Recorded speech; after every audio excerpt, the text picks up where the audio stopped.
इस वक्त की बड़ी खबर आपको बता दें, इजरायली कैबिनेट ने हमास के साथ सीज फायर समझौते को मंजूरी दे दी है। हम जानते हैं 7 अक्टूबर से दोनों के बीच ये जंग शुरू हुई थी और यहां पर अब इजरायली कैबिनेट ने हमास के साथ जो सीज फायर है उस समझौते को मंजूरी दे दी है। 4 दिन तक गजा पर हमले नहीं करेगा इजराइल।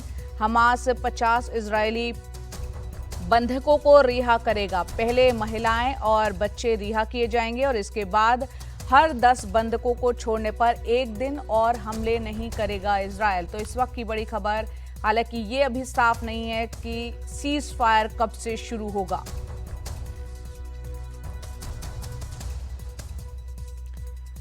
सात अक्टूबर को इस जंग की शुरुआत तब हुई थी जब हमास ने इजराइल में हमले शुरू किए थे। उसके बाद इजराइल ने जवाबी कार्रवाई करते हुए लगातार बमबारी की और लगातार वो युद्ध चल रहा था। और अब खबर यह है कि सीज फायर को मंजूरी दे दी है इजरायली कैबिनेट ने।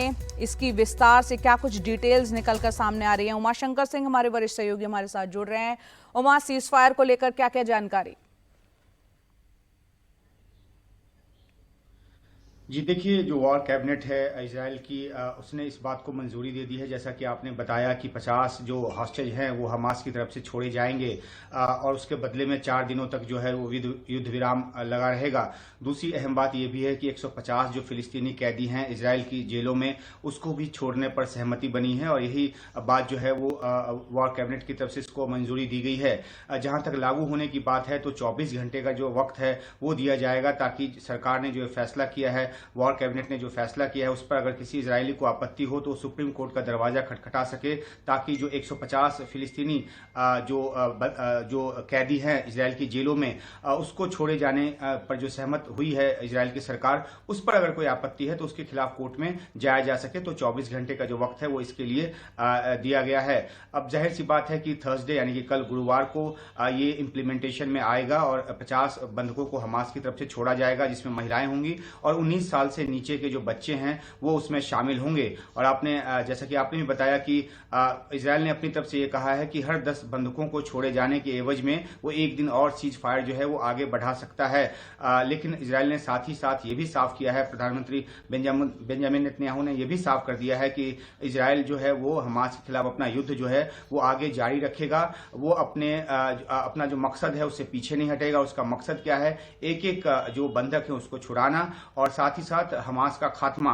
तो ये जो अभी 4 दिनों का जो एक सीज फायर का ऐलान जो हुआ है, जो जिसको अप्रूवल दिया गया है, उस दौरान जो है वो गाजा पट्टी में जो मानवीय मदद है वो पहुंचने दी जाएगी, क्योंकि युद्ध की वजह से कई इलाकों में मानवीय मदद नहीं पहुंच रही है। लाखों की तादाद में लोग वहां पर शरणार्थी बनकर दक्षिणी गाजा में रह रहे हैं और इजरायल की तरफ से जो आपूर्ति है वो तमाम तरह की आपूर्ति जो है उस पर बंदिश लगाई गई है। राफा बॉर्डर से कुछ ट्रक्स जो है वो रोज वहां से जाते हैं, लेकिन वो पूरी नहीं पड़ते, जिस तरह से वहां पे लाखों की तादाद में लोगों को खाने पीने की जरूरत की चीजों की जो जरूरत है। और दूसरी अहम बात है कि अस्पतालों में, जो कि 35 अस्पताल हैं गाजा में, उनमें से यूएन के मुताबिक सिर्फ 12 अस्पताल जो है वो काम कर रहे हैं। ईंधन नहीं है वहां पर और इन सब वजहों से अस्पतालों ने काम करना बंद कर दिया है। जिस तरह से अस्पतालों को भी निशाना बनाया गया है, ये कहते हुए इजरायल की तरफ से कि अस्पतालों का इस्तेमाल जो है हमास ढाल बनाकर हमले के लिए कर रहा है, अपने छिपने के लिए कर रहा है, अपने कमांड जो ऑफिस है, कमांड हेडक्वार्टर है, उसको चलाने के लिए कर रहा है।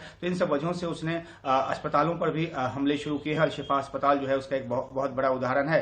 तो इन सब ये जो सैन्य अभियान है इसको रोका जाएगा 4 दिनों तक और 50 जो बंधक हैं हमास की तरफ से छोड़े जाएंगे। हर दिन 12 से 13 बंधक जो है वो छोड़े जाएंगे और उसके बाद जो है अगर हर दिन 10 बंधक छोड़ता है हमास, तो इजरायल अपनी तरफ से 1 दिन और सीज फायर जो है वो बढ़ाएगा। तो ये एक डील हुई है और इसके पीछे मध्यस्थता जो है वो कतर की तरफ से की गई है। अमेरिका भी लगातार इस कोशिश में जुटा हुआ था, क्योंकि अमेरिकी जो नागरिक हैं वो भी जो डुअल सिटीजनशिप वाले नागरिक हैं, इजरायल अमेरिकी जो लोग हैं वो भी कई बंधक बने हुए हैं, तकरीबन 10 की तादाद है उनकी। तो अमेरिका की कोशिश थी, कतर कई दिनों से लगातार इस मध्यस्थता में लगा हुआ था और अब जाकर ये डील हुई है, जिसको कि वॉर कैबिनेट ने मंजूरी दी है। अब आगे ये देखना है कि क्या ये 4 दिनों तक पहुंच जो है वो पूरी तरह से अमल में होता है या किसी तरह से इस समझौते में कोई रुकावट आती है, क्योंकि एक कोई भी ऐसा कदम जो उकसावे वाला हो, इजराइल जो है वो अपने डील से पीछे हट सकता है, और वही बात हमास की तरफ भी लागू होती है। तो अब ये जो डील हुई है सीज फायर की, उसको इम्प्लीमेंट करने का वक्त है। 24 घंटे के बाद जो है ये इम्प्लीमेंट होगा, इस तरह की जानकारी वहां से निकलकर सामने आई है। बिल्कुल, विस्तार से आपने ये तमाम जानकारी दी हमारे दर्शकों को। बहुत बहुत शुक्रिया उमा। तो उमा बता रहे थे कि इस तरह से इजरायली कैबिनेट ने सीज फायर को यहाँ पर मंजूरी दी है और इस समझौते के तहत 4 दिन तक गजा पर हमले अब नहीं करेगा इजराइल, और हमास जो है 50 इजरायली बंधकों को रिहा करेगा, जिसमें कि महिलाएं और 19 साल के नीचे के जो बच्चे हैं उनको वहाँ पर रिहा किया जाएगा। 10-10 बंधकों को धीरे धीरे छोड़ने का सिलसिला शुरू होगा।